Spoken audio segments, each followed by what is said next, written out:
بسم الله، اللهم صل على محمد. حبيبي الغاليين، هعمل النهارده ان شاء الله سمبوسك او سمبوسه بالجبن. معايا هنا جبنه عادي، جبنه فيتا، معايا هنا خيار، معايا هنا فلفل اخضر، معايا هنا جبنه موتزاريلا، ودي اختياري طبعا لقيتها عندي يعني اهو. هنعمل ايه؟ طبعا هخلط ده كله على بعضه. بسم الله. وهقوم ايه نادله ايه الحشوه الجبنه بتاعتنا ده. انت كمان لو عندك كده اعملي زيي. طبعا النهارده هناكل إيه يعني ايه اكل كده نواشف. تمام. يلا نسمي الله. بسم الله ما شاء الله، سهله جدا، وكمان إيه يعني مش صعبه ولا حاجه. تمام اهو. انا بعد ما بعملها بقوم بقى جايه من هنا كده، واقوم حاطه حته جبنه صغيره من حشو، واقوم عامله عليها كده اهو.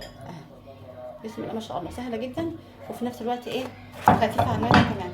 هيتبقى معايا حشوه هنغمس بيها برده، لان هو كل الحكايه جبنه على خيار على فلفل اخضر اهو. او ممكن تعينيها مره تانية. بسم الله.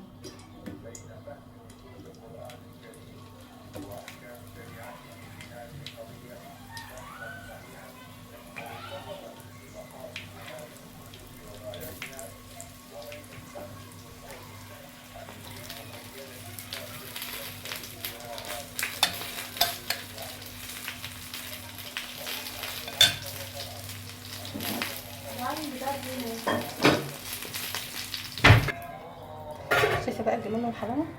بسم الله ما شاء الله، جميله جدا وريحتها بسم الله ما شاء الله، باين فيها الفلفل والجزر، الفلفل عفوا، والخيار بالجبن الجميله ده. بسم الله ما شاء الله، شايفين الجمال والحلاوه. يلا انت كمان اعملي زيي، ما تنسيش تقولي رايك. انت اللي عامله اللايك اعملي اللي انا عملته ده ان شاء الله.